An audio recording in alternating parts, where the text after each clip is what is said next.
لے گئی جسم سے جان و دل کھینچ کر، لے گئی جسم سے جان و دل کھینچ کر، ہاں مگر روح کو تازگی دے گئی۔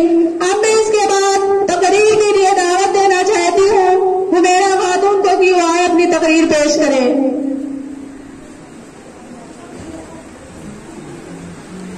رسول کریم اما بعد، اعوذ باللہ من الشیطان الرجیم، بسم اللہ الرحمن الرحیم۔ واقم الصلاۃ، اور نماز کو کھڑی کرو۔ اسلام کی عبادتوں میں نماز کا درجہ سب سے بڑا ہوا ہے۔ جب تک مسلمان کی ہوش اور حواس درست ہیں وہ نماز نہیں چھوڑ سکتا۔ قرآن میں اس کے لیے بڑی تاکید آئی ہے۔ قرآن میں آیا کہ جو نمازی اپنی نماز میں غفلت برتتے ہوں ان پر پھٹکار ہو۔ کافروں سے پوچھا جائے گا کہ تم دوزخ میں کیوں ہو؟ وہ کہیں گے کہ ہم بے نمازی تھے۔ نماز آدمی کو بے حیائی سے روکتی ہے۔ رسول صلی اللہ علیہ وسلم نے نماز کو اپنی آنکھوں کی ٹھنڈک کہا ہے۔ حضور صلی اللہ علیہ وسلم نے فرمایا ہے نماز دین کا کنبہ ہے۔ جس نے نماز پڑھی اس نے دین کو قائم کیا، اور جس نے نماز چھوڑی اس نے دین کو ڈھا دیا۔ حضرت عمر رضی اللہ تعالیٰ عنہ کو شہید کرنے کے لیے ان پر خنجر سے حملہ کیا گیا۔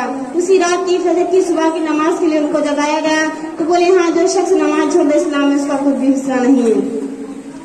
آپ رضی اللہ تعالیٰ عنہ نے اسی حالت میں اٹھ کر نماز پڑھی۔ حضرت حسین رضی اللہ تعالیٰ عنہ کربلا کے میدان میں تھے۔ دوستوں اور عزیزوں کی لاشیں سامنے پڑی ہوئی تھی۔ دشمن چاروں طرف سے گھیرے ہوئے تھے۔ ظہر کا وقت آ گیا۔ دشمنوں سے کہا کہ مجھے اتنا موقع دے دے کہ میں ظہر کی نماز پڑھ سکوں۔ ایک صحابی رضی اللہ تعالیٰ عنہ اپنے باغ میں نماز پڑھ رہے تھے۔ باغ پھلوں سے لدا ہوا تھا۔ ان کی نظر اس باغ کی طرف گئی، دل بڑھ گیا، مگر دل میں جیسے ہی نماز کا خیال آیا تو دل میں شرمندہ ہوئے کہ دنیا کے مال نے مجھے اپنی طرف متوجہ کر لیا ہے۔ حضرت عثمان رضی اللہ تعالیٰ عنہ کے پاس گئے۔ اس وقت انہی کی خلافت تھی۔ ان سے کہا کہ یہ باغ جس نے مجھے آزمائش میں ڈالا خدا کی راہ میں دیتا ہوں۔ مسلمانوں کو حکم ہے کہ خود نماز پڑھیں اور اپنی بیوی بچوں کو نماز پڑھنے کی تاکید کریں۔ دن اور رات میں 5 وقت کی نماز فرض ہے۔ ان وقتوں کا نام یہ ہے فجر، ظہر، عصر، مغرب، عشاء۔ اکیلے اور گھر میں نماز پڑھنے کے بجائے مردوں کو مسجد میں جماعت کے ساتھ پڑھنا چاہیے۔ رسول صلی اللہ علیہ وسلم نے جماعت کی نماز کی بڑی تاکید فرمائی ہے۔ فرمایا کہ میرا جی چاہتا ہے جو لوگ جماعت میں نہیں شریک ہوتے ان کے گھر کے چاروں طرف لکڑی جما کر آگ لگا دوں۔ عورتوں کو گھر میں نماز پڑھ لینا اچھا ہے۔ جب تم 7 برس کی عمر ہو جائے تو نماز پڑھنا شروع کر دو۔ یہ رہا تو 10 برس سے ضرور ہی شروع کر دو۔ ہر اچھی اور بری عادت اسی زمانے سے پڑھنی شروع ہو جاتی ہے۔ نیکی کی سب سے بڑی عادت اسی زمانے سے ڈال دینی چاہیے تاکہ بڑے ہو کر اچھی طرح جم جائے۔ اس کا خیال رکھو کہ نماز پورے اطمینان سکون سے کے ساتھ ادا کرو، جلدی نہ کرو۔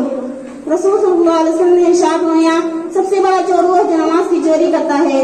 صحابہ اکرام رضی اللہ تعالیٰ عنہ نے عرض کیا یا رسول اللہ صلی اللہ علیہ وسلم نماز کی چوری کیا ہے؟ تو آپ صلی اللہ علیہ وسلم نے ارشاد فرمایا رکوع اور سجدہ اچھی طرح نہ کرنا اور خوب خوشی نہ ہونا۔ نماز میں ادھر ادھر دیکھنا بھی نہ چاہیے، کیونکہ جب بندہ ادھر ادھر دیکھتا ہے تو خدا تعالیٰ فرماتا ہے تو کدھر دیکھتا ہے؟ کیا تیرے نزدیک مجھ سے بھی زیادہ کوئی اچھی چیز ہے؟ تو میری طرف دیکھ۔ پھر جب بندہ ادھر دیکھنے لگتا ہے تو خدا تعالیٰ یہی فرماتا ہے۔ تیسری دفعہ جب بندہ ادھر ادھر دیکھنے لگتا ہے تو اللہ تعالیٰ اپنا منہ اس کی طرف سے پھیر لیتا ہے۔